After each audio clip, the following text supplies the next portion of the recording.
Hello students, आज हम CA foundation में पेपर 2 बिजनेस लॉस जो इंस्टीट्यूट ने अपने स्टडी मटेरियल में, लेटेस्ट स्टडी मटेरियल में जो बदलाव किए हैं, जो चेंजेस किए हैं, जो स्वाभाविक है मई में नवंबर में जो अटेम्प्ट होंगे एंड ऑनवर्ड होंगे ऑब्वियसली 2021 में, तो वो जो बदलाव किए हैं उसके ऊपर मैं ये लेक्चर आपको देने जा रहा हूं। तो CA foundation paper 2 business loss जो लेटेस्ट स्टडी मटेरियल में चेंजेस हैं। सबसे पहली बात, लॉस से रिलेटेड हमें ये देखना चाहिए भाई चेंजेस हैं किससे रिलेटेड। क्या कोई अमेंडमेंट आई है लॉ में? नहीं, ऐसा कोई अमेंडमेंट नहीं है। मोटा मोटा पूरी बात करें, हम कहेंगे कि ऐसा कोई अमेंडमेंट नहीं हुई है एक्ट के अंदर। तो फिर चेंजेस क्या है? इंस्टीट्यूट ने अपने स्टडी मटेरियल में ढेरों कह लीजिए इंसर्ट किए हैं एग्जाम्पल्स, और जिसको एनालाइज करने के बाद मेरा मानना यह है ये एग्जाम्पल्स आपने कहां से लिए हैं? केसेस जो हुए हैं उन्हीं के फैक्ट्स को उठा करके ये नए एग्जाम्पल इंसर्ट किए गए हैं। आपके लिए रिलीफ ये है कि उन्होंने कोई नए केसेस नहीं ऐड किए, उनके नाम नहीं इसमें इंसर्ट किए कि आपको वो याद करने पड़े, तो वो रिलीफ है एक पार्ट। लेकिन अब आने वाले एग्जाम से रिलेटेड अगर हम ये सारे क्वेश्चंस एक बार पढ़ लें, समझ लें, तो उसका एडवांटेज क्या मिलेगा? एडवांटेज ये है कि जो आने वाले आपके पेपर रहेंगे 2021 में, इन्हीं एग्जाम्पल्स में से आपको, जिसे हम कह देते हैं प्रैक्टिकल क्वेश्चंस लॉ के, या आप इनडायरेक्ट क्वेश्चंस कह लीजिए या केस बेस्ड कह लीजिए, तो यहां से इनके आने की जो प्रोबेबिलिटी है, संभावना है, वो बहुत बढ़ जाती है। तो इसे बिल्कुल इग्नोर मत कीजिए। आप इन सारे क्वेश्चंस के में से गो थ्रू आपको करना है। नो डाउट अभी मैं इस लेक्चर से आपके साथ ये सारा शेयर करने जा रहा हूं, और ये फाइल जो मैंने तैयार की है, जो कंपाइल की है मैंने, ये फाइल जो मैंने कंपाइल की है, आप चाहें तो मुझसे ले सकते हैं, मैं आपको इसका पीडीएफ भेज दूंगा। तो लेट्स स्टार्ट। तो सबसे पहले हम बात करेंगे कॉन्ट्रैक्ट एक्ट की, जो हमारे कोर्स में सबसे महत्वपूर्ण है। तो सबसे पहला जो एग्जाम्पल इंस्टीट्यूट ने नया जो इंसर्ट किया, और इसे 2 बार कह लीजिए, मैं कहूंगा रिपीट भी उन्होंने किया, क्योंकि पहला एग्जाम्पल देखिए और यहां पे एक एग्जाम्पल देखेंगे, you will find they are same. दोनों के दोनों एग्जाम्पल इस चीज पे है, क्योंकि आप सारे जानते हैं one of the essential contract बनाने के लिए क्या है? Intention to enter into legal relationship, उसके ऊपर है। तो दोनों सेम है। जैसे फादर साहब ने प्रॉमिस किया अपने बेटे को कि वो उन्हें अलाउंस देंगे 500 रुपए प्रति महीना, लेकिन बाद में पिताजी ने मना कर दिया कि मैं तेरे को ये पॉकेट मनी नहीं दूंगा। The son can not recover. आप कोर्ट चले जाइए तब भी आप रिकवर नहीं कर पाएंगे। वजह क्या है? यहां पिताजी की इंटेंशन बेटे के साथ कभी भी नहीं होती है to enter into legal relationship, और आप सारे जानते होंगे ये सारे के सारे क्या होते हैं? सोशल एग्रीमेंट होते हैं। तो यहां कोई ऐसा इंटेंशन नहीं है, तो ये एक कॉन्ट्रैक्ट नहीं है। सेम वे आप ये लेखपाल वाला देखिए, सेम यही है, लगभग सेम यही है। पिताजी ने कहा वो 5 लाख रुपए अपने बेटे को देंगे अगर वो सीए में पास हो गया। तो क्या देने पड़ेंगे? पिताजी कह सकते हैं एग्जाम होने के बाद, बेटा पास होने के बाद, पहचान कौन? भैया मैं नहीं देता। तो आंसर सेम है, सोशल एग्रीमेंट है। तो इस तरह से जैसी एग्जाम्पल है आपको एग्जाम में आ सकते हैं, तो जिसके ऊपर ऑब्वियसली आप यही लिखेंगे कि एक कॉन्ट्रैक्ट होने के लिए बड़ा जरूरी है intention to enter into legal relationship, जिसके ऊपर अगर हम लॉ की बात करें, स्वाभाविक है ये पॉइंट कवर होता है section 2 sub section A offer के अंदर, कि जो ऑफर होनी चाहिए वो होनी चाहिए with intention to enter into legal relationship, not social in nature. जहां पे आप one of the important case पढ़ते हैं बाल्फर वर्सेस बाल्फर का, तो यही आप कोट करके आएंगे। ऑब्वियसली इसे आप कोट करेंगे red with section number 10। Section 10 आप सारे जानते हैं, एसेंशियल्स एक वैलिड कॉन्ट्रैक्ट की। नेक्स्ट एग्जांपल, ए ने सामान बेचा है बी को ऑन द कंडीशन कि वो रुपए दे दे, ही मस्ट पे 30 दिन के भीतर भीतर वो रुपए दे दे। हेयर ऑब्वियसली यहां आपकी इंटेंशन क्या है, सामान बेचा है रुपए दे दे, तो यहां इंटेंशन है लीगल रिलेशनशिप में एंटर करने की। ऑब्वियसली ये एक कॉन्ट्रैक्ट हो गया और इसलिए अगर आपको रुपए ना मिले तो आप इसके लिए स्यू कर सकते हैं। देन क्योंकि ये एग्जांपल्स सबसे पहले चैप्टर में दी गई हैं जहां असेंशियल्स की बात की गई है सेक्शन 10 के कि एक कॉन्ट्रैक्ट बनने के लिए, तो हम सारे जानते हैं जो कॉन्ट्रैक्ट है उसके लिए मीनिंग जो है वो एम्बिगुअस नहीं होना चाहिए, सर्टेन होना चाहिए, क्लियर होना चाहिए। तो यहां पे एक कंपनी है वो एग्री कर रही है कि वो अपनी जमीन किराए पे दे देगी ए को इनडेफिनेट ईयर्स के लिए। ये कॉन्ट्रैक्ट वैलिड नहीं है क्योंकि जो पीरियड है वो बहुत क्लियर कट होना चाहिए, एम्बिगुअस नहीं होना चाहिए। The meaning has to be clear. तो ऑब्वियसली अगेन इसका आंसर क्या हो गया, सेक्शन 10 एंड रेड विथ जिसे आप कहेंगे सेक्शन नंबर 29 की एम्बिग्विटी कोई होनी नहीं चाहिए। देन फ्री कंसेंट के ऊपर ए के पास 2 कार हैं और वो अपनी लाल रंग की कार बी को बेचना चाहता है, जबकि बी सोच रहा है कि वो ब्लैक कार खरीदना चाहता है। तो ऑब्वियसली हम सेक्शन नंबर 13 में पढ़ के आते हैं कंसेंसस एडिडम। तो यहां पे कोई कंसेंसस एडिडम नहीं है, फ्री कंसेंट नहीं है, तो स्वाभाविक है ये एक वैलिड कॉन्ट्रैक्ट नहीं बन पाएगा। सो देन हम पढ़ते हैं कि लॉफुल ऑब्जेक्ट एंड कंसिडरेशन होना चाहिए, जिसे आप पढ़ के आते हैं सेक्शन 23। ऑब्वियसली इन सभी एग्जांपल्स में जब एग्जाम में हम आंसर कोट करते हैं तो वो रेड विद सेक्शन 10 ही रहेगा। तो यहां पे क्या हो रहा है, ए साहब अपना मकान बेचना चाहते हैं बी को और उसके बदले ए को मिल रहा है ड्रग्स मिल रही हैं। तो भैया यहां तो completely unlawful object and consideration हो गया है, तो ये तो एक इलीगल है, तो इसलिए ये एक कॉन्ट्रैक्ट नहीं बन सकता। Again section 23 read with section number what 10।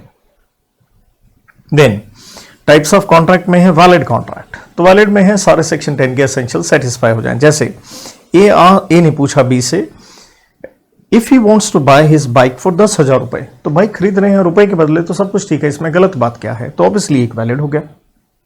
Then voidable obviously valid contract आप पढ़ के आते हैं 2H में, और वॉइडेबल कॉन्ट्रैक्ट पढ़ते हैं अंडर सेक्शन 2 सबसेक्शन I के अंदर। तो यहां पे X ने वादा किया है वो अपना स्कूटर Y को 1 लाख रुपए में बेच देंगे। हाउएवर कंसेंट जो है वो गन पॉइंट पे ली है, तो गन पॉइंट पे ली है, तो ऑब्वियसली ये क्या बना, ये सेक्शन नंबर 15 में बन गया जी कोर्शन। और कोर्शन का कॉन्सिक्वेंस क्या होता है, सेक्शन 19 में होता है। कॉन्ट्रैक्ट क्या हो जाएगा भाई, वॉइडेबल हो जाएगा। वॉइडेबल का मतलब ही क्या है, आप उसे क्या कर सकते हैं, रिसाइंड कैंसिल कर सकते हैं, यही आंसर दिया गया है।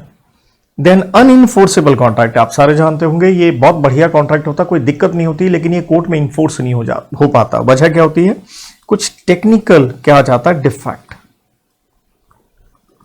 तो जैसे आपने सामान खरीदा है ए ने बी से 2015 में, but no payment was made till 2019। तो आप ध्यान दीजिए कितने बरस हो गए, 2015 से 2019 में 4 बरस बीत गए। और आप सारे जानते हैं हमारे देश में कानून है लिमिटेशन एक्ट ऑफ 1963, जो कि किसके ऊपर डील करता है, ऑब्वियसली टाइम बार्ड डेट के ऊपर डील करता है कि 3 साल का समय अगर बीत जाए तो वो जो रुपए आपने लेने हैं वो बार्ड हो जाएगा, बोले तो लैप्स्ड हो जाएगा, आप लीगली वो रुपए नहीं ले सकते हैं 3 साल बीतने के बाद। So it becomes अनइनफोर्सेबल।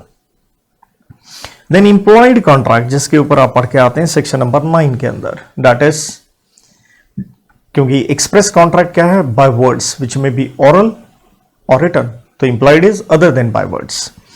तो आपने एक कॉफी पी है रेस्टोरेंट में जाके, तो स्वाभाविक है रुपए तो देने होंगे, तो चाहे वर्ड्स में कोई बात ना भी हुई हो तो ये एक वैलिड कॉन्ट्रैक्ट हो गया, you have to pay. Then देखिए प्रपोजल एंड ऑफर में कुछ एक एग्जांपल ये आते हैं। For a valid offer the party making it must express his willingness to do और नॉट टू डू, क्योंकि हम यही कहते हैं ऑफर जो है वो पॉजिटिव भी हो सकती है और क्या हो सकती है, नेगेटिव भी हो सकती है, कि कुछ करना है या कुछ नहीं करना है। तो जैसे A willing to sell his goods at a certain price to do, तो विलिंग है वो अपना सामान बी को बेचने के लिए, तो ये पॉजिटिव नेचर में हो गई टू डू। और दूसरा क्या है, A is willing not to dance in a competition, वो डांस नहीं करेगा कॉम्पिटिशन में अगर बी उसे कुछ रुपए दे दे, तो ये भी एक वैलिड ऑफर है। ऑब्वियसली ये नॉट टू डू पे हो गई।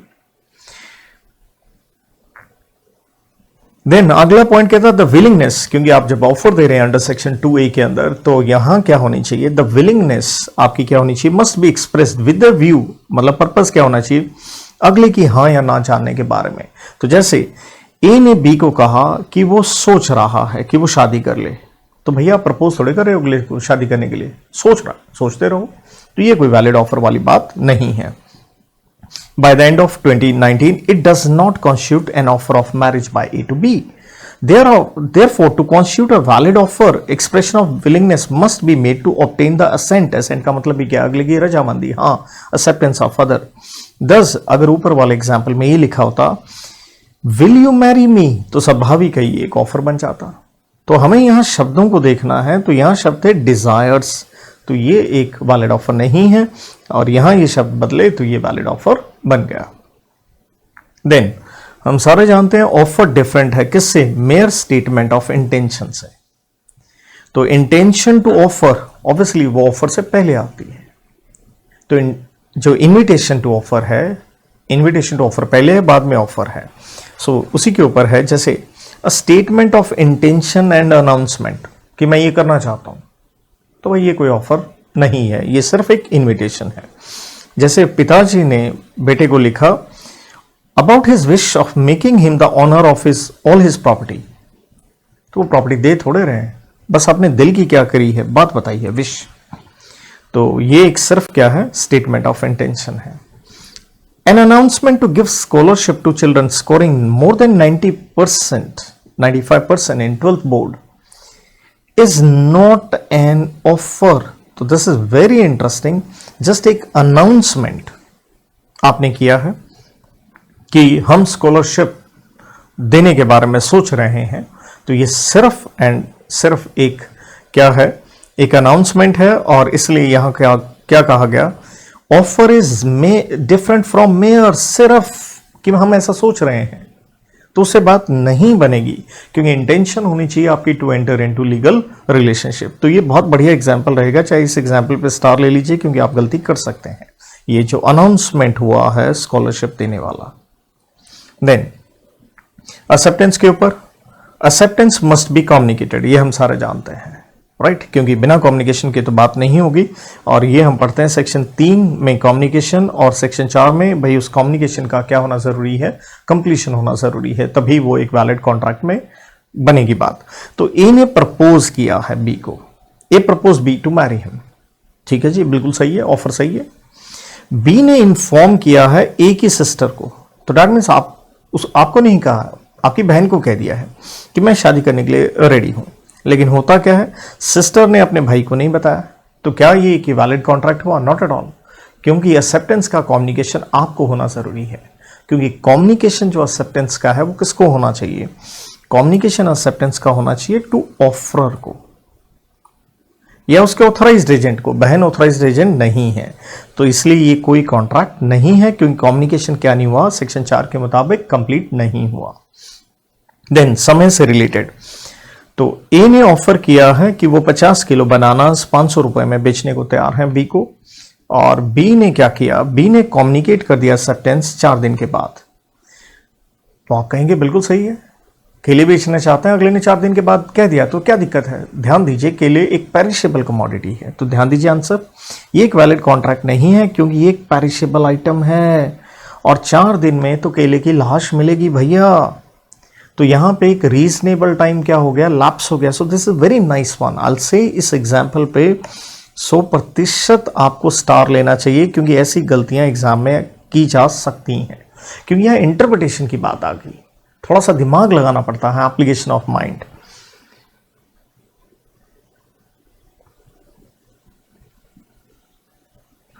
तो नेक्स्ट एग्जाम्पल, ए ने ऑफर किया है बी को, वो 10 लाख रुपए में घर बेचने को तैयार है, और बी ने एक्सेप्टेंस दी है कम्युनिकेशन करते हुए 4 दिन के बाद।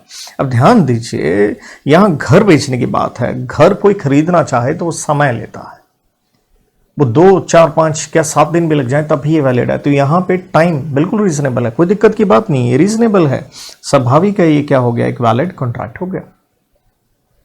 इसके बाद acceptance by conduct, employed acceptance, section 9 जिसका मैंने जिक्र किया था, बिना शब्दों के बिल्कुल कर सकते हैं, तो वहां पे कम्युनिकेशन की आवश्यकता नहीं होती। जैसे एक कॉबलर, मोची जिसे आप कहते हैं, तो वो रोड साइड पे बैठे होते हैं या कहीं भी अपने ब्रश पॉलिश लेके, और अगर आप अपने जूते लेके चले गए वहां पे पॉलिश करवा लिया, तो स्वाभाविक है ये एक क्या हो गई, एक्सेप्टेंस बाय कंडक्ट हो गई।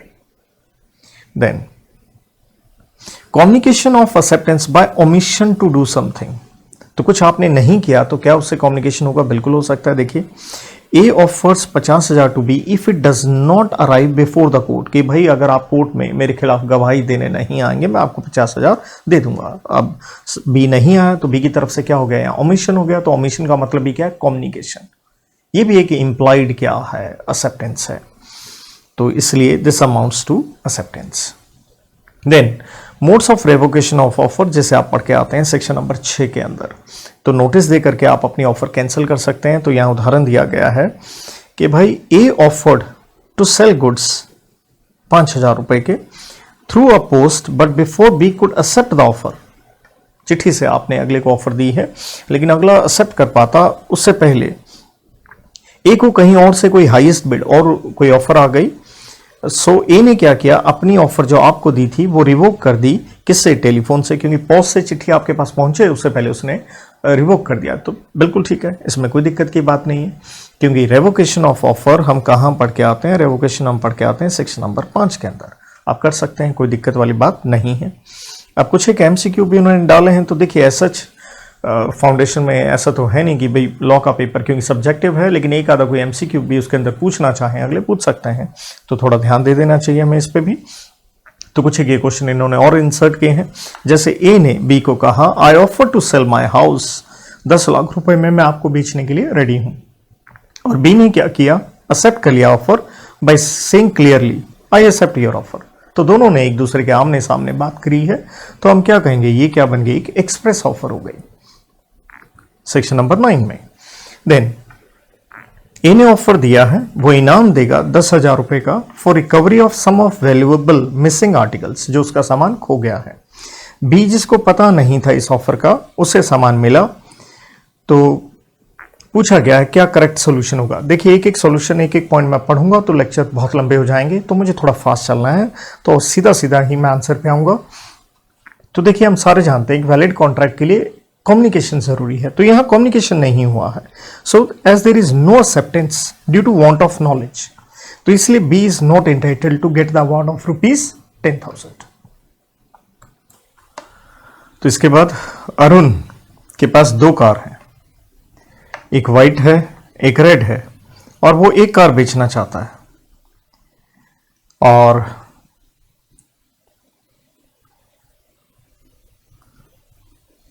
वो सोच रहा है कि वो सफेद कार बेच रहा है, राइट, और बासु सोच रहा है रेड कलर। तो ऑब्वियसली दोनों के विचार नहीं मिल रहे हैं, फ्री कंसेंट यहां पे नहीं है। तो ये क्या ये वैलिड कॉन्ट्रैक्ट है? ऑब्वियसली ये वैलिड कॉन्ट्रैक्ट नहीं है। There after a dress is displayed in the showroom, price tag उस पर लगा के दिया हुआ है, बायर इंटरेस्टेड है और रेडी है वो रुपए देने में जितना आपने लिखा है। क्या शॉपकीपर को ये बेचना पड़ेगा? ऑब्वियसली हम इसे कहते हैं invitation to offer, catalogue price. तो स्वाभाविक है शॉपकीपर क्या कर सकता है, आपको मना कर सकता है, तो ये ऑप्शन बेटर है। There after A agrees to pay 1,000 रुपए अगर a certain ship returns within a year, लेकिन शिप तो डूब गया within the year. In this case the contract becomes obviously what, void. A notice in the newspaper inviting tenders, आप invite कर रहे हैं तो ये ऑफर नहीं है, आप इन्विटेशन टू ऑफर है ये। A telephonic acceptance is complete when the offer is heard and understood. Obviously acceptance दी है तो जब आप सुन लेंगे, आप समझ लेंगे तो कंप्लीट हो गया।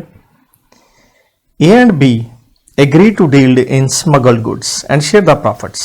लेकिन A ने प्रॉफिट का हिस्सा देने से मना कर दिया। इन दिस केस अब कोर्ट से रेमेडी नहीं मिलेगी क्योंकि ये कंप्लीटली अनलॉफुल आपका ऑब्जेक्ट है, तो no remedy. Then which one of the following statement is correct? तो इलीगल एग्रीमेंट्स आप जानते हैं आर ऑलवेज वॉइड, क्योंकि void agreement need not be illegal. A voidable contract is one, obviously voidable contract 2i में पढ़ के आते हैं, enforceable at the option of one of the party. जब आप ऑफर देते हैं एक डेफिनेट पर्सन को, तो हम इसे क्या कह देते हैं, स्पेसिफिक ऑफर कह लीजिए या स्पेशल ऑफर कह लीजिए, क्योंकि पब्लिक को तो है नहीं। ये टिकट पे साफ लिखा था कि टर्म्स एंड कंडीशंस पीछे लिखी हुई हैं। आपने एक टिकट खरीद ली, बट आपने टर्म्स एंड कंडीशंस नहीं पढ़ी, तो नहीं पढ़ना आपकी गलती है, इसलिए आप बाउंड तो होंगे ही होंगे। अब हैं थोड़े descriptive questions. A sends an offer to B, वो अपनी एक सेकेंड हैंड कार 1,40,000 में बेचने को तैयार है, और उन्होंने कहा विद द कंडीशन दैट अगर बी रिप्लाई नहीं करेगा 1 हफ्ते के अंदर अंदर, he shall treat the offer as accepted. क्या ये करेक्ट है? ये करेक्ट नहीं है, क्योंकि उसका रीजन बड़ा ही सिंपल है। क्योंकि एक्सेप्टेंस जो है, हम बड़ा क्लियरली पढ़ के आते हैं, acceptance can't be implied from what, silence. चुप रहने से एक्सेप्टेंस नहीं होती। एक्सेप्टेंस के लिए क्या जरूरी है? Communication must, that is section number 4 के अंदर। बाकी नीचे डिटेल्ड आंसर दे रखा है, मैं मोटा मोटा आंसर आपसे शेयर कर रहा हूं। आगे देखिए, आपसे पूछा गया types of contract in the following agreements. एक कुली था, यूनिफॉर्म में था, उसने आपका लगेज उठा लिया रेलवे स्टेशन में, और आपने भी कुछ नहीं कहा, तो स्वाभाविक है, ना हमने कुछ कहा ना उन्होंने कुछ कहा, क्या हो गया? ये एक एम्प्लॉयड कॉन्ट्रैक्ट हो गया सेक्शन नंबर 9 में। आप फाइंडर हैं लॉस्ट गुड्स के, ये क्वासी कॉन्ट्रैक्ट में आप पढ़ के आते हैं। तो to return them to the true owner, obviously आपको ये देना होगा। ये क्वासी कॉन्ट्रैक्ट में आप पढ़ के आते हैं, और सेक्शन नंबर 71 में पढ़ के आते हैं, फाइंडर ऑफ लॉस्ट गुड्स, उसकी ड्यूटी है। आप इसे इंप्लॉयड कॉन्ट्रैक्ट भी कह सकते हैं, क्योंकि क्वासी कॉन्ट्रैक्ट इंप्लॉयड कॉन्ट्रैक्ट का ही पार्ट है। A contracts with B, owner of the factory. तो भाई आपने ओनर ऑफ द फैक्ट्री के साथ एक कॉन्ट्रैक्ट किया है, 10 टन्स ऑफ शुगर आप लेना चाहते हैं, लेकिन आपको ये सप्लाई हो पाती उससे पहले ही आग लग गई फैक्ट्री में, एंड एवरीथिंग वाज डिस्ट्रॉयड। तो ये कॉन्ट्रैक्ट क्या बन गया? ये एक वॉइड कॉन्ट्रैक्ट हो गया, जिसे आप 2J में पढ़ते हैं, क्योंकि ये क्या हो गई? इम्पॉसिबिलिटी हो गई, subsequent impossibility. Then Shambhu Dayal, one of the famous, ये क्वेश्चन है, बहुत पहले भी आए हुए हैं, जब इस फाउंडेशन से पहले सीपीटी होती थी और पुरानी फाउंडेशन होती थी। तो ये सेल्फ सर्विस सिस्टम पे अपनी दुकान पे सामान बेचते हैं। तो सेल्फ सर्विस सिस्टम बड़ा क्लियर होता है, हम इसे क्या कहते हैं? Invitation to offer. ये ऑफर नहीं होती। तो ग्राहक आपकी दुकान पे आया, एक टोकरी उठाई, सामान इकट्ठा कर लिया, अब कैशियर ने सामान बेचने से मना कर दिया। क्या वो मना कर सकते हैं? ऑब्वियसली। तो आपसे पूछा गया है, state whether there is any contract in the following cases. A engages B to do certain work. अच्छा, ये वाला तो इनविटेशन टू ऑफर हो गया था, ये नेक्स्ट क्वेश्चन है, और इस पे अगर केस का नाम भी आप लेना चाहें, ये सेल्फ सर्विस सिस्टम पे, तो ये केस था pharmaceutical society of great Britain versus boots cash chemist. तो सेम इस केस के ये फैक्ट्स हैं। तो ये इनविटेशन टू ऑफर है, ऑफर नहीं है तो कोई यहां पे कॉन्ट्रैक्ट नहीं बनेगा। तो फोर्थ क्वेश्चन में पूछा गया है, ए पार्ट में ए ने बी को एंगेज किया है कुछ काम करने के लिए, और remuneration to be paid as fixed by C, third party remuneration fix कर रहा है। तो इसमें तो कोई दिक्कत वाली बात नहीं है, ये एक वैलिड कॉन्ट्रैक्ट है, क्योंकि आप काम करवा रहे हैं किसी से, और कंसिडरेशन है। A and B promise to pay for the studies of their made son. भाई ऑब्वियसली आप किसी की सहायता करना चाहते हैं, तो ये एक वैलिड कॉन्ट्रैक्ट नहीं है, क्योंकि ये सोशल एग्रीमेंट बन गया। देन आप एक बस में बैठ गए हैं, तो भैया पैसे तो देने पड़ेंगे, क्योंकि ये क्या बन गया? सेक्शन 9 के हिसाब से इंप्लॉयड कॉन्ट्रैक्ट। आप चार्टर्ड अकाउंटेंट है, अच्छा क्वेश्चन है ये, इसलिए इसे स्टार ले लीजिए। तो आप चार्टर्ड अकाउंटेंट है, और आपने प्रॉमिस किया अपने मित्र को उसकी रिटर्न फाइल करने के लिए। मित्र है तो भैया सोशल एग्रीमेंट हुआ ये। देन पांचवा एक अच्छा क्वेश्चन है, स्टार ले सकते हैं आप। मिस शकुंतला ने एक एप्लीकेशन दी है किसी स्कूल में टीचर बनने के लिए, और वो अपॉइंट हो जाती हैं by the trust of the school, लेकिन अभी तक उनको यूं कह लीजिए अपॉइंटमेंट लेटर नहीं मिला है। अभी तक स्कूल वालों ने बताया नहीं है, क्योंकि आगे क्वेश्चन में क्या लिखा है, उनके मित्र जो उसी स्कूल में काम करती हैं वो उन्हें इन्फॉर्म कर देती हैं, क्योंकि क्या लिखा है, इनफॉर्मली, मतलब फॉर्मल इन्विटेशन या कह लीजिए अपॉइंटमेंट लेटर अभी आपको नहीं मिला है, इनफॉर्मल बताया गया है। लेकिन इसके बाद ड्यू टू कुछ इंटरनल रीजंस आपका अपॉइंटमेंट कैंसिल कर दिया गया है। क्या शकुंतला क्लेम कर सकती है डैमेजेस? नो। क्यों नो? As no contract. भाई क्यों नहीं हुआ कॉन्ट्रैक्ट? As no communication. अरे भाई माना आप स्कूल में टीचर बनने के लिए एप्लीकेशन दिया तो आपकी तरफ से ऑफर है, as no communication of what? Acceptance. Section कौन सा? वही सेक्शन नंबर 4। और ये फैक्ट्स बिल्कुल सेम है केस के, डेट इज पॉवल वर्सेस ली। तो ये आंसर आगे प्रॉपर लगा के भी दे रखे हैं, इंस्टीट्यूट के आंसर हैं। और ऑब्वियसली क्योंकि इंस्टीट्यूट जब अपने आंसर देता है थोड़ा इंटरप्रिटेशन का भी इशू रहता है, वो थोड़ा डिफरेंट कोट कर सकता है, जो मैं अभी आपके सामने लिख के भी बता रहा हूं। केसेस मैंने कहा था उन्होंने सच बताए नहीं है, तो वो आपके लिए रिलीफ है, बट ये मैं एक्स्ट्रा अपनी तरफ से लिख रहा हूं, आप साथ में इन्हें नोट डाउन करना चाहें, अप टू यू। तो भाई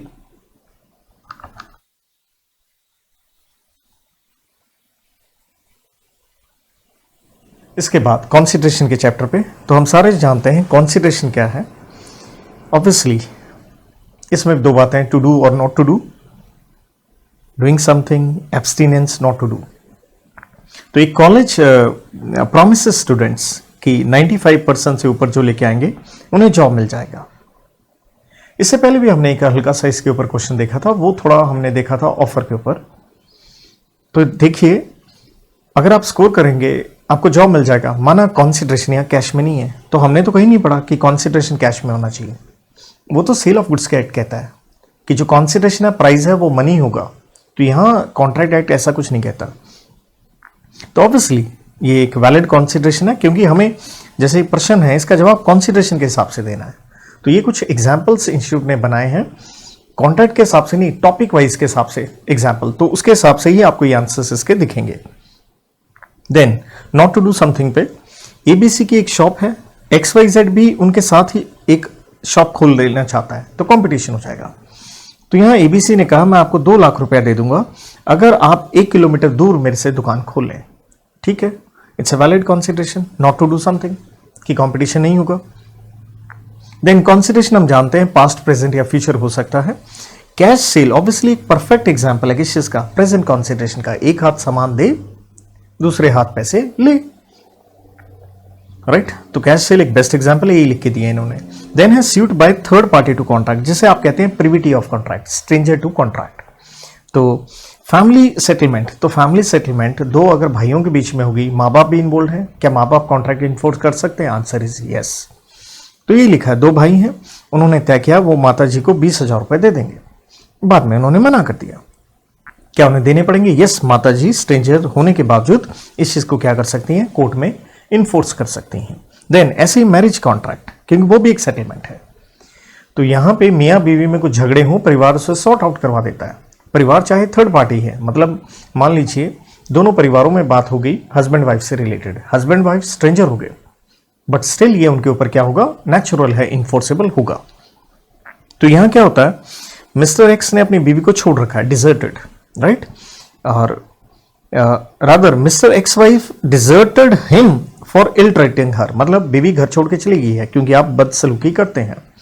अब मिस्टर एक्स ने वादा किया अपने ससुर जी से कि अब वो बीवी का अच्छे से ध्यान रखेगा और महीने के पैसे भी देगा।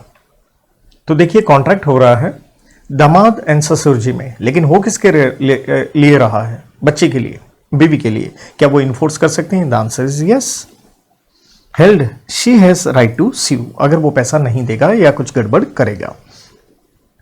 Covenants running with land, covenant का मतलब कंडीशंस रनिंग विद जमीन के साथ। जैसे आप एक ऑनर हैं और आपके पास 2 जमीनें हैं एक दूसरे के साथ लगती हुई, एक एग्रीकल्चर लैंड है, आपने दूसरी जमीन बेच दी है, लेकिन एक कंडीशन आपने पुट करी है कि इस दूसरी जमीन को फैक्ट्री के लिए इस्तेमाल नहीं किया जाएगा।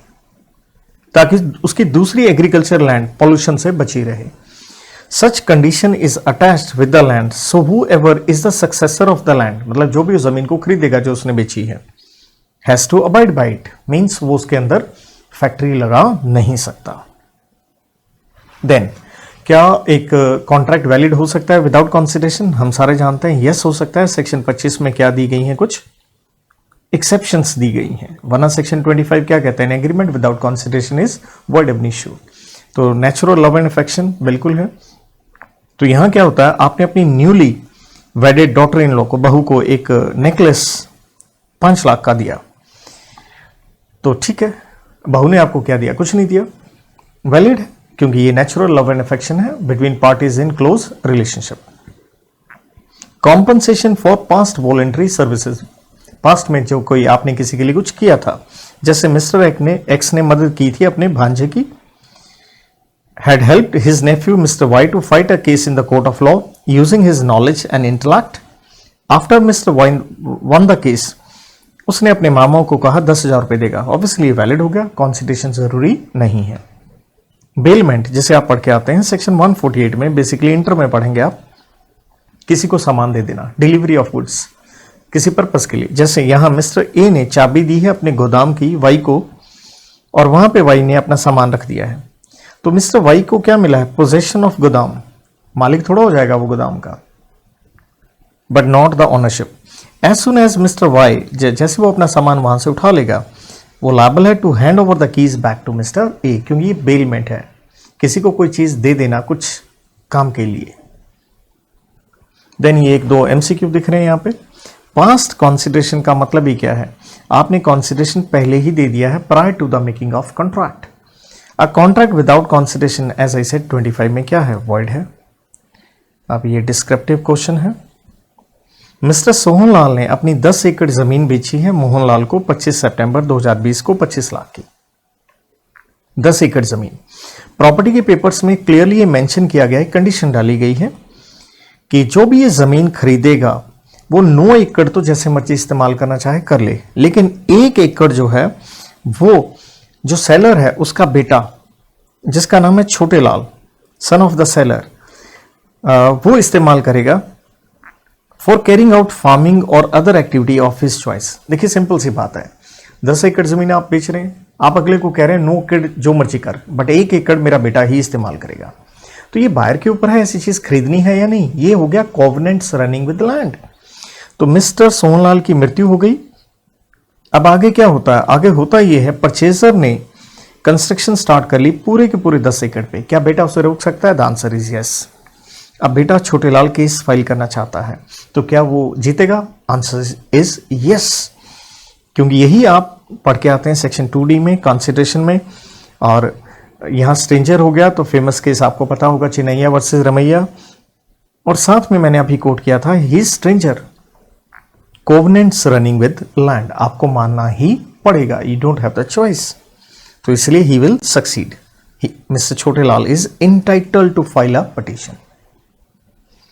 तो नेक्स्ट चैप्टर स्टार्ट होता है कैपेसिटी टू कॉन्ट्रैक्ट, जो आप जानते होंगे सेक्शन 11 में।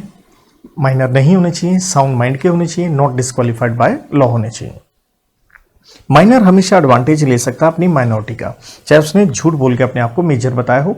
फेमस केस आपको याद होगा, मोहरी बीबी वर्सेस धर्मोदास घोष का। तो यहां माइनर ने फॉल्सली इंड्यूस किया है अगले को बताते हुए कि मैं मेजर हूं, और लोन ले लिया 20,000 का। When mister x asked for the repayment, उसने मना कर दिया। क्या उसे पैसे देने पड़ेंगे? Not at all. तो आप हमेशा माइनर होने के मजे ले सकते हो। माइनर होने का मतलब है हर सिचुएशन में लड्डू। तो एज अ माइनर आप लायबल नहीं है। लायबल फॉर नेसेसरीज, ये आप सारे जानते हैं सेक्शन 68 में क्वासी कॉन्ट्रैक्ट हम पढ़ के आते हैं।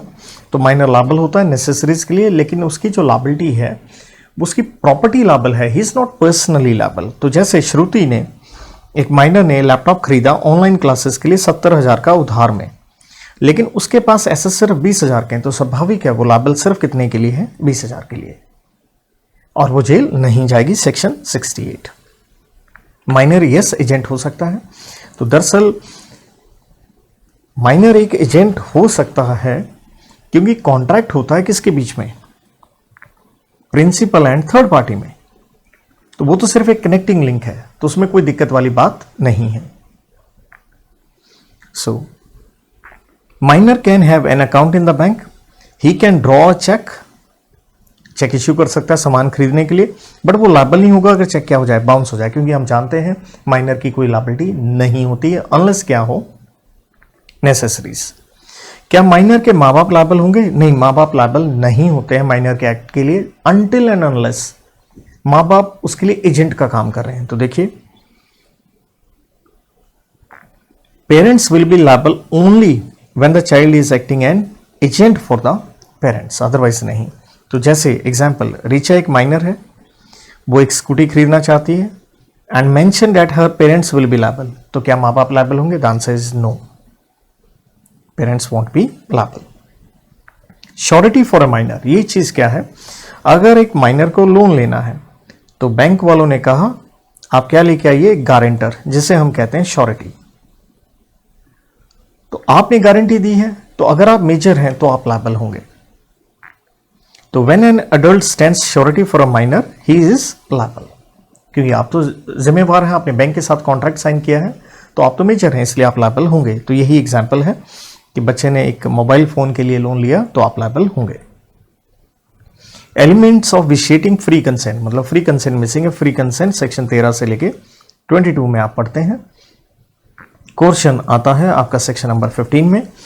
तो क्वेश्चन में दो बातें होती हैं, एक तो कोई ऐसा काम करना जो आईपीसी के अगेंस्ट है, या किसी की प्रॉपर्टी डिटेन कर लेना। तो ये एक एजेंट है, जैसे चार्टर्ड अकाउंटेंट, आपके पास बुक्स हैं किसी की, बुक्स ऑफ अकाउंट्स, और आपने कहा मैं तेरी किताबें तब तक नहीं दूंगा, क्योंकि एज एजेंट शायद आपने अपने प्रिंसिपल से लोन लिया था, जब तक आप मुझे आज़ाद ना कर दो फ्रॉम ऑल हिज लायबिलिटीज। क्या करता बेचारा प्रिंसिपल?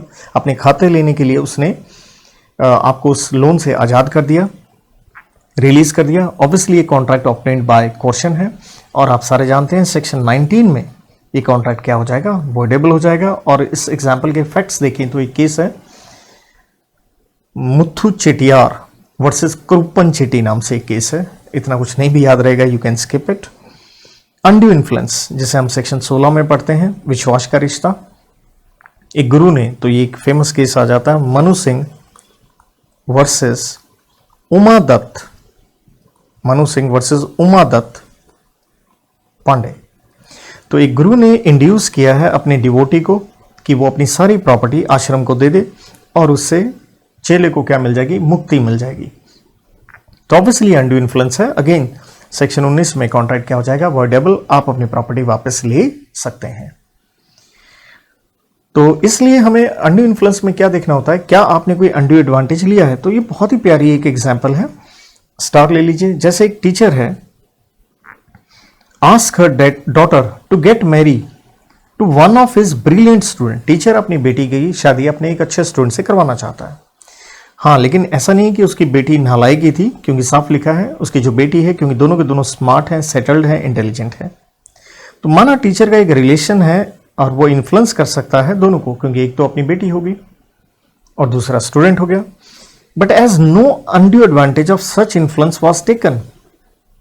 तो अगर आपने कोई अनड्यू एडवांटेज नहीं लिया, क्योंकि दोनों के दोनों वेल सेटल्ड हैं, अच्छे हैं, स्मार्ट हैं, अपने आप डिसाइड कर लेते हैं शादी, तो हम यहाँ कहेंगे यहाँ कोई दिक्कत वाली बात नहीं है, ये वैलिड है। तो this is very nice example, you must take care. चुप रहने से फ्रॉड नहीं होता, क्योंकि ऑब्वियसली फ्रॉड करने के लिए आपको क्या बोलना है? आपको देनी है एक फॉल्स स्टेटमेंट। स्टेटमेंट का मतलब है बोलना, और फ्रॉड पढ़ते हैं आप सेक्शन नंबर 17 में। तो एक ऑक्शन से आप सामान बेच रहे हैं, अपना घोड़ा बेच रहे हैं, और बेचने वाला जानता है कि घोड़ा पागल है। This is nothing to be about the unsoundness of horse. This is not fraud, क्योंकि आपने अपनी तरफ से कुछ नहीं कहा। मिस रिप्रेजेंटेशन सेक्शन 18 में, लेकिन फ्रॉड और मिस रिप्रेजेंटेशन में बेसिक फर्क, एक में है धोखा देना, दूसरे में धोखा देने की मंशा नहीं है, लेकिन फॉल्स स्टेटमेंट है। तो यहां पे आप अपनी एक घोड़ी बेच रहे थे और ये कहा आपने कि वो साउंड है, और बेचने वाला जेन्युइनली बिलीव करता है कि वो साउंड है, although he has no sufficient ground to believe. Later on buyer को पता चलता है ये तो पागल है। तो यहां पे the representation made by A is miss representation, क्योंकि यहां आपने कहा था कि वो साउंड है, तो इसलिए मिस रिप्रेजेंटेशन और सेक्शन 19 में आप कॉन्ट्रैक्ट अवॉइड कर सकते हैं। ए ने खरीदा है एक सामान 1000 रुपए का, जबकि वो है 500 का। तो आपने 1000 रुपए में चीज खरीद ली 500 वाली, तो आप पागल हो, इसमें सेलर की क्या गलती है? तो ये कोई मिस रिप्रेजेंटेशन नहीं, the contract is very much valid, this is your foolishness as a buyer. Legality of object and consideration, जिसके ऊपर मेन सेक्शन आता है 23, ऑब्वियसली 24 भी आता है। 24 में पार्शियली अनलॉफुल होता है, 23 में कंप्लीटली अनलॉफुल। तो ए बी सी ने एक एग्रीमेंट किया है कि वो प्रॉफिट आपस में बांटेंगे जो कि वो कमाएंगे फ्रॉड से। भैया गंदी बात, तो ये तो सेक्शन 23 में कंप्लीटली अनलॉफुल ऑब्जेक्ट हो गया है, इसलिए क्या बनेगा? Void agreement. ए ने वादा किया है बी को कि वो केस प्रोसिक्यूशन जो है, जो उसने किया था उसके खिलाफ, तो वो हटा देगा। और यहां हुआ क्या है? रॉबरी करी थी बी ने, और B promises in lieu thereof to restore the value of the property. उसने कहा मेरे ऊपर केस ना करो, तो जितना मैंने चोरी किया वो रुपया मैं आपको दे दूंगा। तो हम ये पढ़ के आते हैं, agreements against public policy, stifling prosecution, an agreement to save the criminal from the act he has done. तो ये agreement oppose to public policy है, ऑब्वियसली क्या हो गए? वॉइड हो गए, कंप्लीटली अनलॉफुल अंडर सेक्शन 23। ये देखिए लिखा है 23 रेड विथ सेक्शन 10, तो चलेगा ही चलेगा। देन ए ने वादा किया है कि वो बी के लिए एक नौकरी लेके देगा, जॉब खरीदेगा, और बी ने कहा ठीक है भाई साहब मैं 1 लाख रुपए दे दूंगा। तो ऑब्वियसली वॉइड है, क्योंकि अगेन ये क्या हो गया? ये सारी की सारी चीजें क्या है? अपोज टू पब्लिक पॉलिसी, समाज के हितों के अगेंस्ट है। When consideration or object is forbidden by law, means law ने मना किया है, एग्जैक्टली सेक्शन 23 की यही तो वर्डिंग है। तो फादर साहब ने क्या किया है? अरेंज किया है मैरिज अपने 17 साल के बेटे की, और डॉरी ले ली। बताइए, पहली बात तो बेटा 17 का, ऊपर से डॉरी, तो डैट मीन्स बेटा बेच रहे हो आप। तो ऑब्वियसली ये परमिसिबल नहीं है लॉ में, तो ये एक वैलिड कॉन्ट्रैक्ट नहीं है, क्योंकि इसका ऑब्जेक्ट क्या है? आपका पूरा का पूरा फॉरबिडन बाय लॉ है, लॉ ने मना किया है। Obviously the Hindu marriage act के मुताबिक ये अनलॉफुल है। देन सेम वे ये आपका trading with enemy against public policy. तो आजकल जैसे हमारी चाइना के साथ वॉरलाइक सिचुएशन है, तो मान लीजिए अगर किसी ने कॉन्ट्रैक्ट किया हुआ है चाइना के साथ फॉर इंपोर्ट ऑफ टॉयज, तो ये कॉन्ट्रैक्ट क्या हो जाएगा? वॉइड, सब्सिक्वेंट इम्पॉसिबिलिटी, क्योंकि ये एक तरह से एनमी रिलेशन हो गया, एलियन एनमी हो गया। और अगर आपने कॉन्ट्रैक्ट बिफोर वॉर किए हैं तो ऑब्वियसली वो कॉन्ट्रैक्ट कैंसिल हो जाते हैं। लाइक इंडिया ने कुछ एक एप्स चाइना की बैन कर दी हैं, टिकटॉक, पबजी वगैरह, तो obviously they are against public policy. Maintenance and champerty, किसी की सहायता करना कोर्ट केसेस में, मंशा अच्छी है तो ये वैलिड होते हैं, वरना ये क्या होते हैं? They are void. जैसे ए ऑफर बी 2000 रुपए if he sues C for a case which they could have settled mutually. आराम से सेटल कर सकते थे, आपने केस करवा दिया क्योंकि आप खुंदक निकाल रहे हो उसी से। तो ये एक मेंटेनेंस एग्रीमेंट है और ये नेचुरल है, अगेंस्ट पब्लिक पॉलिसी है, तो ये वॉइड होगा ही होगा, मंशा अच्छी यहां नहीं है। चैम्पर्टी में क्या होता है? आप जो केस से जो प्रोसीड्स मिलेंगी, गेन होगा, उसमें आप शेयरिंग करते हो। जैसे ए ने वादा किया कि वो खर्चा उठाएगा बी का अगर वो सी के ऊपर केस करता है, और बी कहता है कि जो पैसा मिलेगा हम आधा आधा बांट लेंगे, तो ये चैम्पर्टी हुआ। तो इसलिए हम यही कहते हैं कि भैया यहां हमें देखना पड़ता है कि क्या ये कॉन्ट्रैक्ट रीजनेबल है, जस्ट है या अनजस्ट है। ट्रैफिकिंग पब्लिक ऑफिसेस, जिसका मतलब है पैसे दे करके नौकरी, जॉब, कोई सिलेक्शन, कोई एडमिशन वगैरह ले लेना। जैसे आपने 15,000 रुपए दिए ताकि जॉब मिल जाए, तो obviously they are against public policy, that is trafficking in public office, void. इसी तरह से मोनोपोली क्रिएट करना वॉइड होता है। तो जैसे आप दो मैन्युफैक्चरर हैं, ऑक्सीजन सप्लायर हैं, और पीछे आपने कोविड में देखा कि ऑक्सीजन का दिक्कत रहता है, आप बड़ा हाई रेट चार्ज कर रहे थे, तो इस तरह से ये एग्रीमेंट आपके वॉइड होंगे। कुछ एक एमसीक्यू, ए ने 5,000 रुपए दिए हैं गवर्नमेंट सर्वेंट को to get him a contract for the canteen, obviously agreement against public policy, और वो आपके लिए कॉन्ट्रैक्ट नहीं ले पाए। क्या आप 5,000 रिकवर कर पाएंगे? Obviously the answer is no, because section 23 में completely unlawful object and consideration हो गया। Then with regard to contractual capacity of a person of unsound mind, which one of the following statements is most appropriate, इनमें से कौन सी statement ठीक रहेगी? तो देखिए अनसाउंड माइंड के ऊपर आप पढ़ के आते हैं सेक्शन नंबर 12 में, साउंडनेस ऑफ माइंड पढ़ के आते हैं हम। तो हम यही पढ़ते हैं कि अनसाउंडनेस या साउंडनेस हम कब देखते हैं? Eight the time of formation of contract. तो अगर उसमें आप ठीक थे तो वैलिड होगा, वरना क्या हो जाएगा? वॉइड हो जाएगा। So unsound mind can contract when he is at the time of entering contract of sound mind, तब तो ये वैलिड है।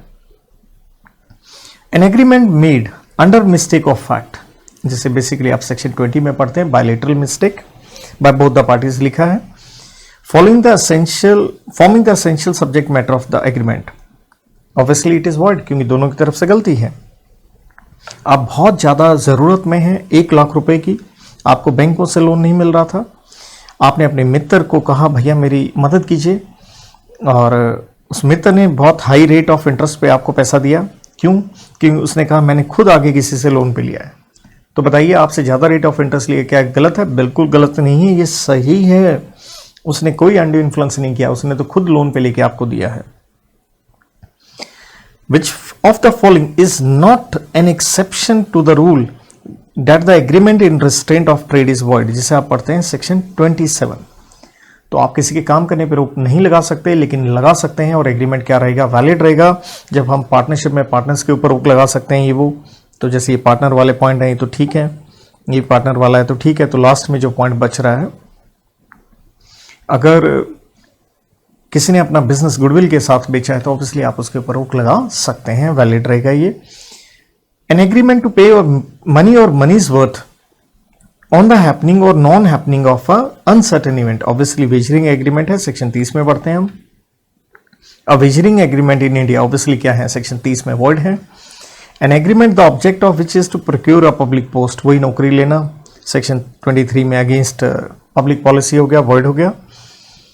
While obtaining the consent of the promise, keeping silence when he has a duty to speak, जैसे LIC की policy लेते हैं तो आपको सच बताना पड़ता है, कोई बीमारी तो नहीं है, तो वहां चुप रहना भी क्या है? नेचुरल है, फ्रॉड है। A enters into agreement with B, जिसने आपके यहां पे डकैती करी है 10,000 रुपए की, और आपने कहा चलिए मैं आपके खिलाफ केस नहीं करूंगा, और B ने कहा वो 8,000 रुपए लौटा देगा, तो क्या आप उससे ले सकते हैं? नहीं, क्योंकि ये भी सेक्शन 23 में कंप्लीटली अनलॉफुल ऑब्जेक्ट हो गया, एग्रीमेंट टू स्टिफल प्रोसिक्यूशन।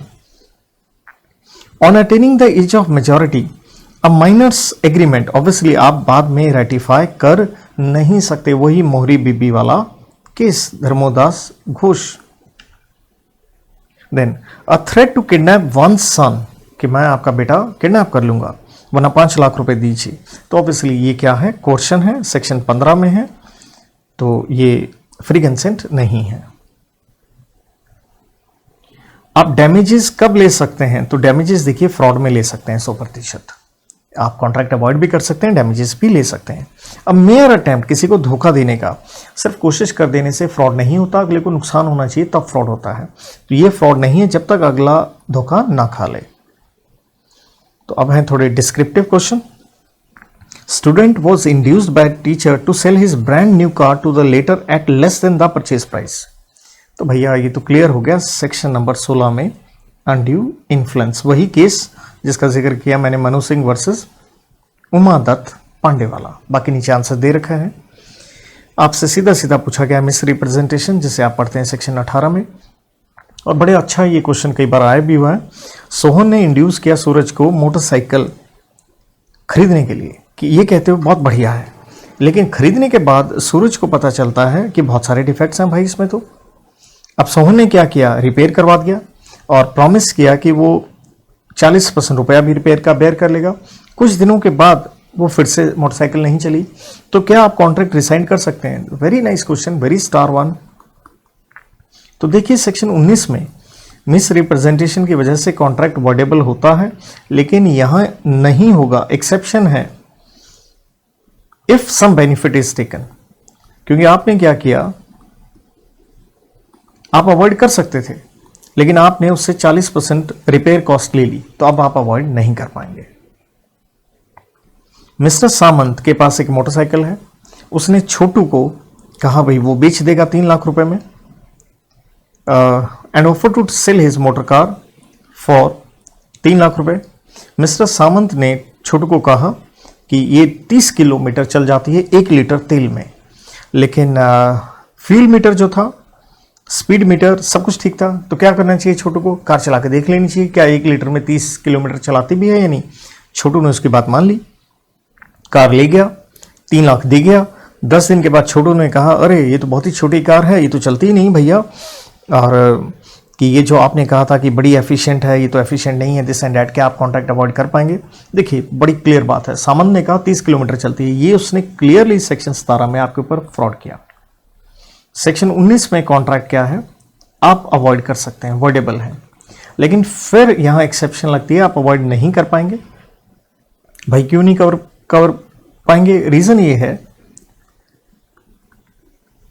आपके पास मीन्स थे टू डिस्कवर ट्रूथ, आप जान सकते थे कि वो 30 किलोमीटर चलेगी या नहीं, आपने वो नहीं किया, आपकी गलती है। एक तरह से सेल ऑफ गुड्स का केवे टेम्पटर लग गया, आपको कोई रेमेडी नहीं है, आप अवॉइड नहीं कर सकते। ईशान 16 बरस के हैं, इंजीनियरिंग कर रहे हैं, उन्होंने 2 लाख का लोन लिया है फ्रॉम विशाल अपने स्कूल की कॉलेज की फीस देने के लिए, एंड एग्रीड टू पे बाय दिस पर्टिकुलर डेट। उसके पास 15 लाख के एसेट्स भी हैं और ईशान ने वो पैसे नहीं दिए। विशाल अपना पैसा वापस लेना चाहता, क्या ले पाएगा? बिल्कुल, क्योंकि सेक्शन 68 में क्वासी कॉन्ट्रैक्ट में ये क्या बना, एक माइनर लायबल होता है किसके लिए, नेसेसरीज के लिए, और आपके 20 लाख के क्या हैं, आपके 15 लाख के एसेट हैं और लोन तो सिर्फ कितने का था, 2 लाख का, तो आप उसमें से दे सकते हैं और अगला ले सकता है। तो ये सारे आंसर दे रखे हैं, यहाँ पे कुछ चीजें हाईलाइट भी की हुई हैं इंपॉर्टेंट। बढ़ते हैं आगे, तो यहां हम पहुंच गए परफॉर्मेंस ऑफ कॉन्ट्रैक्ट में, सेक्शन 37 से जिसे 61 तक आप पढ़ते हैं।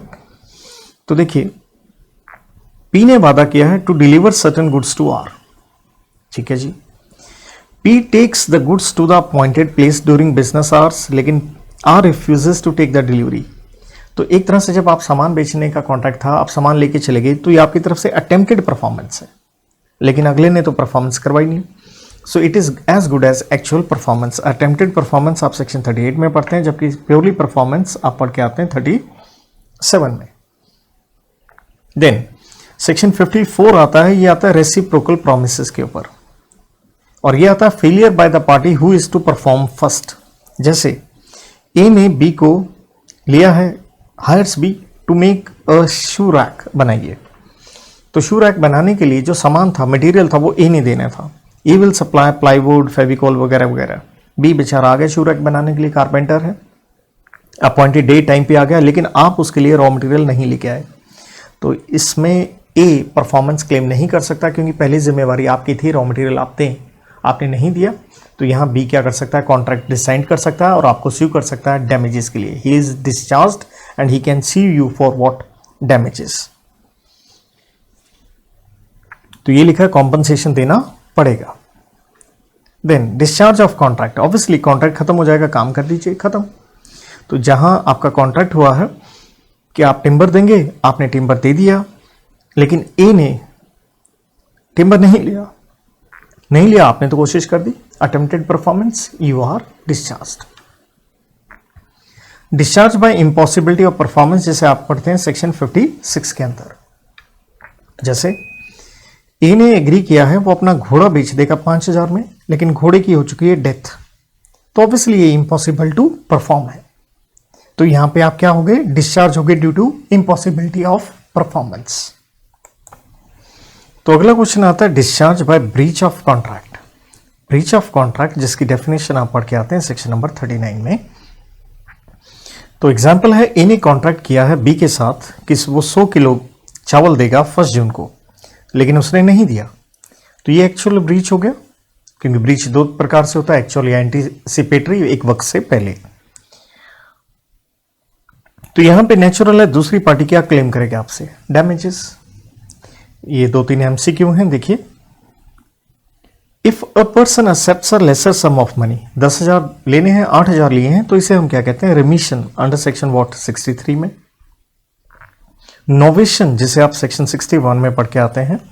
तो नोवेशन का मतलब क्या है ऑब्वियसली सब्स्टिट्यूशन ऑफ कॉन्ट्रैक्ट, तो ओल्ड कॉन्ट्रैक्ट गया, उसकी जगह क्या आ गया, नया आ गया।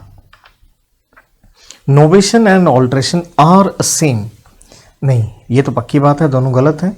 हाउएवर ये वाली ऑप्शन अच्छी है, both may have the effect of substituting. Normally हम कहते हैं सब्स्टिट्यूशन होता है नोवेशन में, ऑल्ट्रेशन में तो पुराना कॉन्ट्रैक्ट कुछ एक टर्म्स चेंज करके हम परफॉर्म करते हैं। बट सारी ऑप्शंस में से ये ऑप्शन बेटर है, क्योंकि अल्टीमेटली तो टर्म्स चेंज कर दी, उसे आप नया कॉन्ट्रैक्ट कह सकते हैं। ए बी सी ने ज्वाइंटली 60,000 डी को देने हैं, तो ये ज्वाइंट प्रोमिसर वाला कंसेप्ट आ गया। और ज्वाइंट प्रोमिसर पे आप पढ़ के आते हैं बेसिकली सेक्शन 42 से 44 के अंदर। तो यहां पे क्या होता है, सी की डेथ हो जाती है, here the contract, obviously contract perform किया जाएगा। A and B along with sees what, legal representatives, जिसे आप पढ़ते हैं सेक्शन नंबर 44 के अंदर, 42 से 44 के अंदर। thereafter Vivaan lives on a rent in a house owned by Swati. Later ये घर खरीद लिया उसने खुद ने, तो यहां क्या हो गया, कॉन्ट्रैक्ट क्या हो गया, डिस्चार्ज हो गया। वजह क्या है, इसे हम कहते हैं मर्जर ऑफ राइट्स। पहले आपका इंफीरियर राइट था, वो किस में कन्वर्ट हो गया, वो कन्वर्ट हो गया जी सुपीरियर राइट के अंदर। पहले आप किराएदार थे, अब आप क्या बन गए, अब आप मालिक बन गए हैं। Then when prior to the date of performance promisor refuses, तो ऑब्वियसली इसे हम क्या कहते हैं, एंटीसिपेटरी ब्रीच कहते हैं। ए जिसने 15,000 देने थे बी को, उसकी मौत हो गई और 12,000 रुपए उसके घर वालों को मिले, तो ऑब्वियसली घर वाले कितने अमाउंट के लिए लायबल होंगे, पूरे 12,000 के लिए। रानी ने कॉन्ट्रैक्ट किया है टू टीच डांस टू श्रुति, लेकिन श्रुति ने एडवांस दे दिया 5,000 रुपए। रानी जो टीचर है उसकी मौत हो गई एक्सीडेंट में। शी हैज अ डॉटर, तो श्रुति क्या अपने 5,000 उसकी डॉटर से ले सकती है, बिल्कुल ले सकती है। पहली बात तो आप कॉन्ट्रैक्ट रिसाइन करेंगे और अब रिफंड उसकी बेटी से मांग सकते हैं अगर उसके पास उसकी मां की प्रॉपर्टी गई है।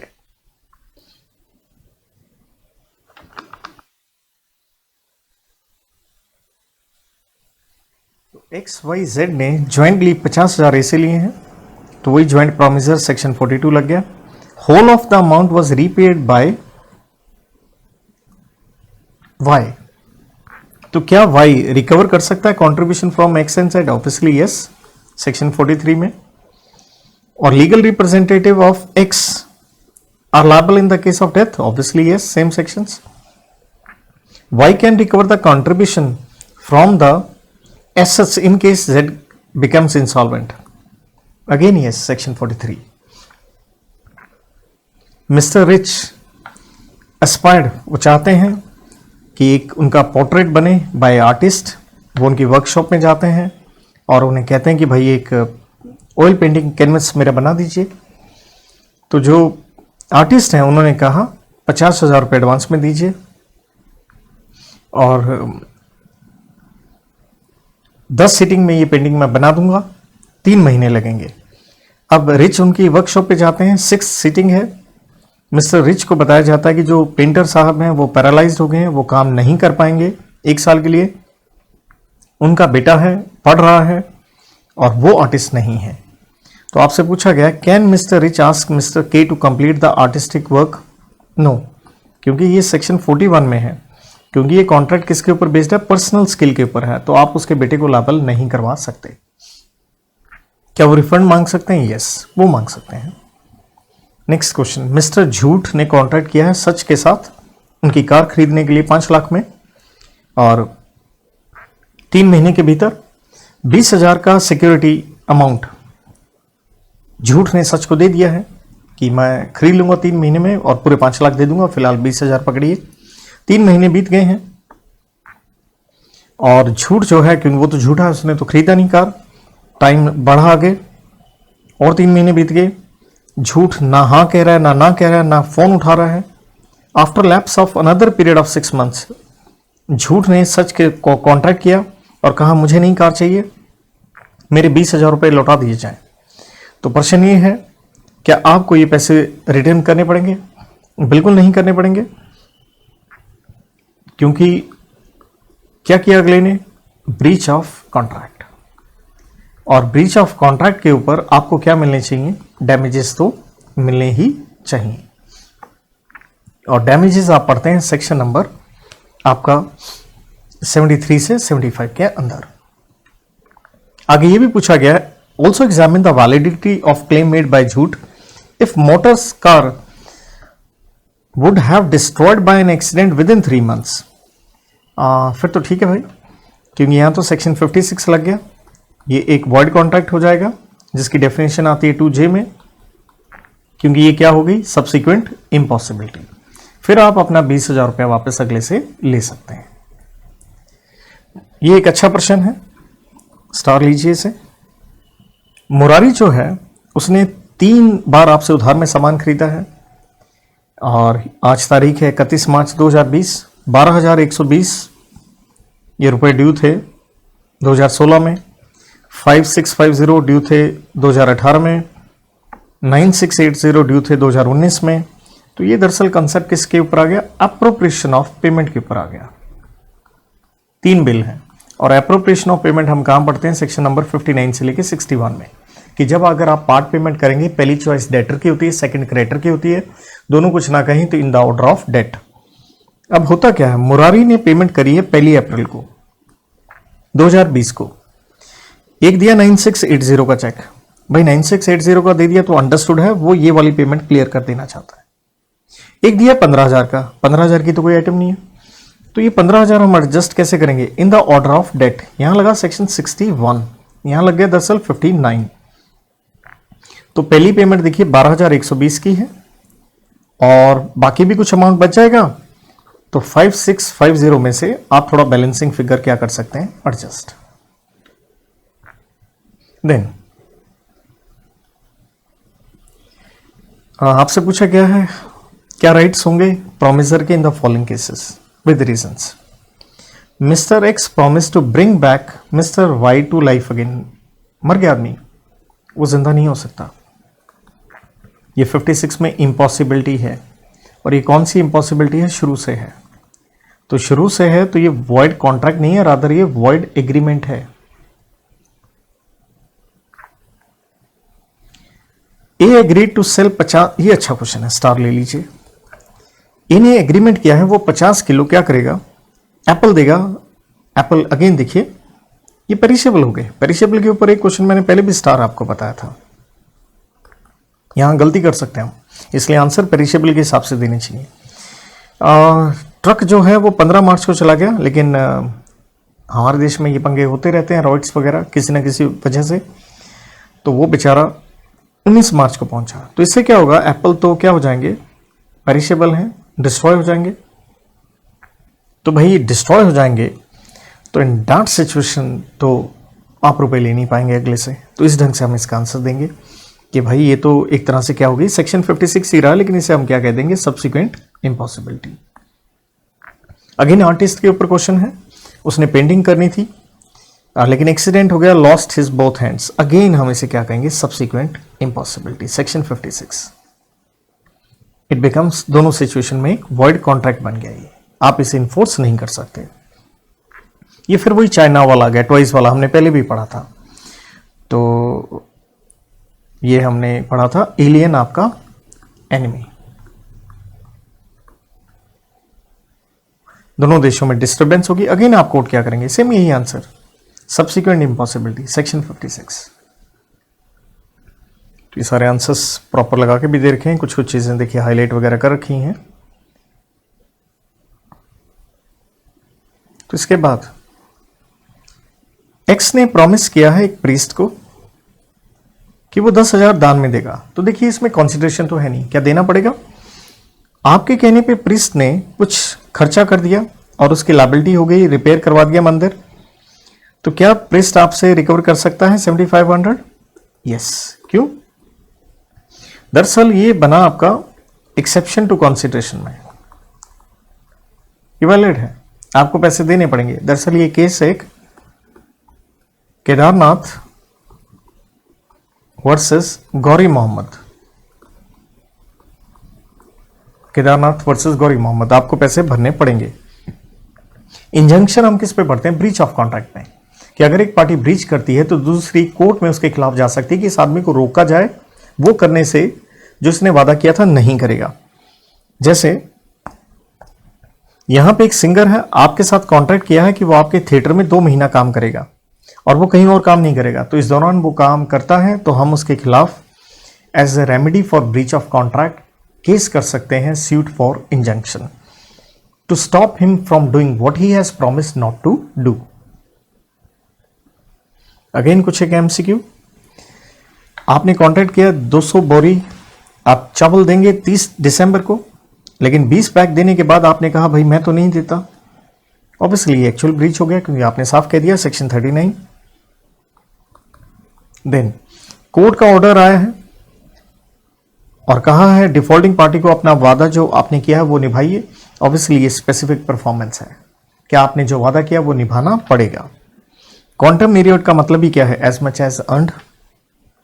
रॉन्गफुल डिसऑनर है चेक का, बैंक के द्वारा सफिशिएंट फंड्स थे कस्टमर के, तो यहां पे कोर्ट आपको पुनिटिव डैमेजेस दे सकती है, जिसे एग्जाम्पलरी भी कहते हैं, जेल भी भेज सकती है। Generally the following damages are not recoverable. Remote, क्योंकि रिमोट क्या होते हैं, इनडायरेक्ट, आगे से आगे भाई ये नहीं मिलते आपको, क्योंकि यही आप सेक्शन 73 में पढ़ के आते हैं और फेमस केस पढ़ते हैं हेडले वर्सेस बैक्सेंडाइल का। देन डैमेजेस जो नेचुरल होते हैं, ऑब्वियसली उसे हम जनरल डैमेजेस कहते हैं, सीधे सीधे हैं ये। तो अगला एक प्रश्न है, अच्छा प्रश्न है और मैं कहूंगा इसे पक्का स्टार रखिए आप। एक्स ने कॉन्ट्रैक्ट किया है वाई के साथ कि वो 1000 पानी की बोतल देगा 5 रुपए के हिसाब से एक समय पे। देयर आफ्टर एक्स ने वो पानी की बोतलें आगे जेड से लेकर के आपको देनी है। जेड से उसने कॉन्ट्रैक्ट किया 4.5 रुपए में और जेड को साफ बता दिया कि मेरे को इसलिए चाहिए क्योंकि मैंने आगे ये 5 रुपए में, 5 रुपए ना भी बताया कि मैंने आगे देना है ये बोतलें। होता क्या है, जेड ने उसको पानी की बोतल नहीं दी, मारा गया बेचारा वो, और इस दौरान मार्केट प्राइस है वो पानी का बढ़ के 5 रुपए 25 पैसे पर बोतल हो गया। Consequently x could not procure any water बोतल एंड वाई ने कॉन्ट्रैक्ट कैंसिल कर लिया। Calculate the amount of damages which x could claim from Z. देखिए कॉन्ट्रैक्ट प्राइस था 5 रुपए, राइट। अच्छा, दूसरी बात यह है, थोड़ा क्लैरिटी के साथ चलिए। एक कॉन्ट्रैक्ट था एक्स और वाई के बीच में 5 रुपए का, राइट। एक कॉन्ट्रैक्ट होता है एक्स और जेड के बीच में 4.5 रुपए का, ठीक है जी। तो ऑब्वियसली यहां पे आपसे पूछा गया है calculate the amount of damages which x could claim from Z. एक चीज, what would be your answer if Z had not informed about voice contract. दो चीजें आगे ना, एक आपने उसको बता दिया था भाई मैंने आगे भाई तेरे से ले रहा हूं 4.5 रुपए में, लेकिन आगे 5 रुपए में बेचनी है, तो साफ यहां पे लॉस दिख रहा है हमें उसका 50 पैसे का। कितनी बोतल है, 1000 रुपए, तो आप 500 रुपए डैमेजेस ले सकते हैं। सेक्शन मैंने कोट कर दिए थे 73 से 75, आपको ये बताया था, और 73 यही कहता है damages on breach, 75 damages to aggrieved party, 74 जो डैमेजेस पहले से ही फिक्स्ड होते हैं, और हेडले वर्सेस बैक्सेंडाइल का केस। और अगर आपने उसे नहीं बताया था तो आप डैमेजेस कितना ले सकते हैं भाई। आज के दिन मार्केट प्राइस है 5 रुपए 25 पैसे और आपका उसके साथ कॉन्ट्रैक्ट हुआ था 4.5 का, तो आप कहेंगे भैया 75 पैसे 1000 बोतल के हिसाब से निकाल, कितने रुपए, 750। So this is a very good question, take good care of this. Then contingent contract, जिसको आप पढ़ के आते हैं सेक्शन 31 से लेके 36 के अंदर। ए ने कॉन्ट्रैक्ट किया है बी के साथ कि वो उसका घर खरीद लेगा 5 लाख में, अगर उसे बैंक का लोन मिल गया, तो बैंक का लोन मिलेगा तभी खरीदेगा ना, तो कॉन्टिजेंट है। Perfect example. ए ने एग्री किया है कि वो अपनी प्रॉपर्टी बी को दे देगा इफ, अगर उसकी वाइफ मर गई तो, ठीक है जी, कॉन्टिजेंट है, मर जाएगी तो देना पड़ेगा। MCQ, which of the following is not a contingent contract. देखिए सीधा सा है, ये नहीं है, क्योंकि स्कूटर ठीक करेंगे पैसे देंगे, तो इसमें कॉन्टिजेंट वाली तो कोई बात ही नहीं है। बाकी तीनों ऑप्शन स्ट्रेट में दिख रही हैं, स्कूटर चोरी हुआ तो पैसे दूंगा, आग लग ये नुकसान हो गया तो दूंगा, दिस एंड दैट। अब आ गया क्वासी कॉन्ट्रैक्ट, जिसे आप पढ़ते हैं सेक्शन 68 से 72 के अंदर। तो क्वासी कॉन्ट्रैक्ट क्या है, आपसे पूछेगा इनमें से कौन सा इनकरेक्ट है। तो ऑब्वियसली ये एक एज गुड एज कॉन्ट्रैक्ट होता है, बाय ऑपरेशन ऑफ लॉ होता है, based on doctrine of unjust enrichment होता है, that is no one shall gain at the expense of other. तो लास्ट में ये ऑप्शन बची, it is a voluntary created. तो ये इनकरेक्ट है, क्योंकि कोई मर्जी से तो आप क्रिएट कर नहीं रहे, क्योंकि ये किससे क्रिएट हो रहा है, bye operation of law. For contingent contract हम सेक्शन 31 डेफिनेशन में यही पढ़ते हैं। तो जो इवेंट है वो क्या होना चाहिए, कोलेटरल, उसी के ऊपर सारी कहानी बेस्ड है कि ट्रक वाला आया तो मैं सामान दूंगा। विच one of the following is not a characteristic of contingent contract. तो यहां ऑप्शन पढ़ के आंसर अच्छा समझ में आता है। Performance depends on future event, बिल्कुल ठीक है। इवेंट अनसर्टेन होना चाहिए, बिल्कुल ठीक है। कोलेटरल होना चाहिए, बिल्कुल ठीक है। तो पता चल गया आंसर क्या निकला, डी निकलेगा। There must be reciprocal promises, नहीं ऐसी तो कोई बात नहीं है। वेचरिंग कॉन्ट्रैक्ट वॉइड होते हैं, सेक्शन 30 में हम पढ़ते हैं। कॉन्ट्रैक्ट ऑफ इंश्योरेंस हमेशा कॉन्टिजेंट होता है, रीजन बड़ा क्लियर है, क्योंकि मे और मे नॉट वाली बात है। क्योंकि अगर स्कूटर चोरी होगा तो ही पैसे मिलेंगे, इंश्योरेंस आपने करवा रखी है। फाइंडर ऑफ गुड्स की ड्यूटी होती है सेक्शन 71 में, to take care of goods as a bailee. जैसे किसी को सामान दिया हो तो आपकी चीज किसी के और के पास क्या है, एक अमानत है, तो अगले को संभाल के रखनी है, और ऐसे आदमी को कहा जाता है बेली, और ये कहा जाता है बेलीमेंट में सेक्शन 148 में। स्विगी मैन गलत जगह पे खाना दे गया मिस्टर ईशान को, ईशान ने मजे से खाना खाया। अब स्विगी बॉय वापस आता है और कहता है भैया ये तो गलत हो गया, आप मेरे को पैसे दीजिए। क्या पैसे देने पड़ेंगे? बिल्कुल देने पड़ेंगे मिस्टर ईशान, आपने पूरे मजे लिए हैं, क्वासी कॉन्ट्रैक्ट है ये। और यहां लगा आपका, this is section number 70, obligation of person enjoying benefit under a non gratuitous. Non gratuitous means कोई वॉलंटरी एक्ट नहीं है, आपने मजे लिए हैं। सेक्शन 70 कहता है पैसे भरने पड़ेंगे। तो देखिए आगे, आप एक माइनर हैं और आप कॉलेज में पढ़ रहे हैं और आपने 1 लाख का लोन लिया है, कॉलेज फीस के लिए लिया है, तो ऑब्वियसली नेसेसरीज हो गई। नेसेसरीज पे लग गया आपका क्वासी कॉन्ट्रैक्ट, सेक्शन नंबर 68, आप लायबल हो गए।